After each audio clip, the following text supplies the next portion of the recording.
औज़ुबिल्लाहि मिनश्शैतानिर्रजीम बिस्मिल्लाहिर्रहमानिर्रहीम। सबसे पहले तो मैं शुक्रगुजार हूँ कि आपने मुझे सदर इस्लामी जमहूरिया पाकिस्तान सदर आसिफ अली जरदारी साहब के खिताब के हवाले से टाइम दिया। तारीख़ यहाँ है, एक अहम तारीख़ी और जामे खिताब जो सदर आसिफ अली जरदारी साहब ने दिया, जिसमें तमाम ममालिक के सफ़ीर भी मौजूद थे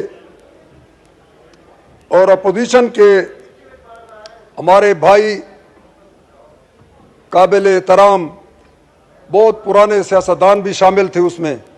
लेकिन जो अपोजिशन का रवैया रहा, मेरे ख्याल में उनको तकरीर का तो खूब ही पता था कि सदर मुमलिकत ने जो अपने इस प्यारे मुल्क के हवाले से, हर शोबा के हवाले से उन्होंने जो तकरीर की, लेकिन मेरे ख्याल में सुनने के काबिल ये नहीं थे।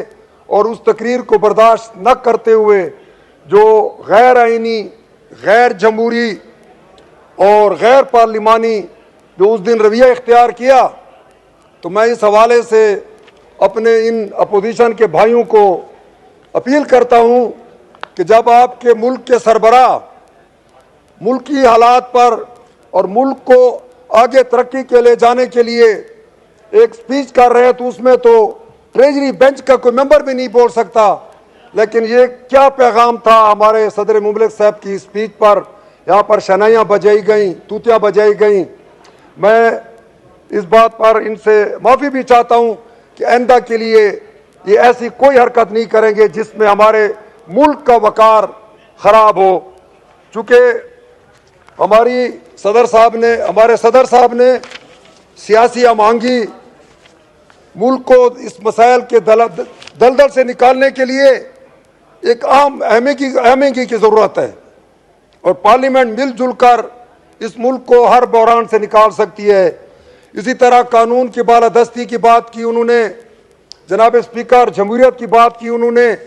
मैं तो ये ज़रूर कहूँगा कि अगर किसी महकमे में एक चपरासी भी बैठा हो, वो भी अपना इख्तियार देने के लिए तैयार नहीं है।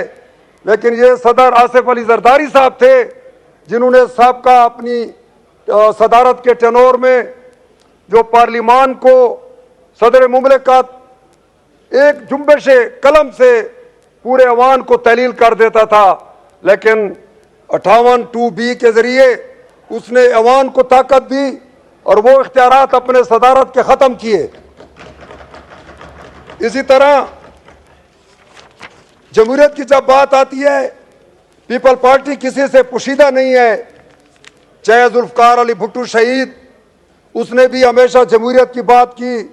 इसी तरह उनकी लख्त जिगर बेनज़ीर शहीद भुट्टो साहबा का भी जमहूरियत के हवाले से किसी से कोई बात पोशीदा नहीं है।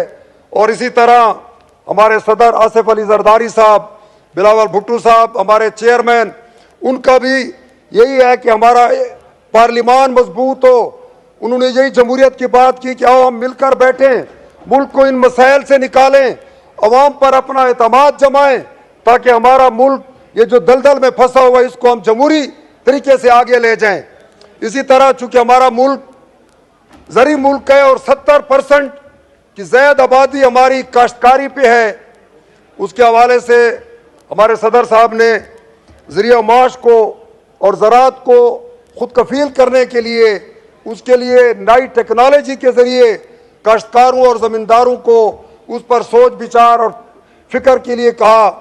मैं इस वसासत से, चूँकि मेरा डेरा इसमाइल खान KP में 67% एग्रीकल्चर लैंड डेरा इसमाइल खान में है और 33% एग्रीकल्चर लैंड पूरे KPK में है।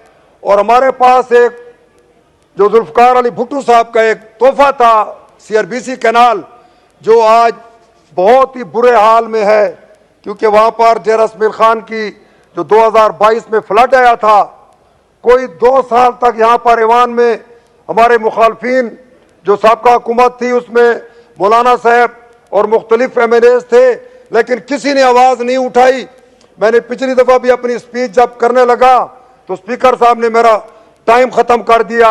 मैं असल में तो आ रहा था कि हमारी CRBC अब भी जिस तरह जरदारी साहब ने अपनी स्पीच में सैलाब का हवाला दिया है कि 2022 में जो हमारे मुल्क के साथ हमारे सिंध में, पंजाब में, KP में सैलाब आया है, अभी भी उन्होंने खदशा जाहिर किया है। और हकीकत है मैडम, इसमें जो अपना मौसमियात का महकमा है उन्होंने तंबीह की है बार बार कि आने वाले वक्त में बहुत ज्यादा, सारी जिंदगी में इतना बड़ा सैलाब नहीं आया होगा जो अब आने वाला है।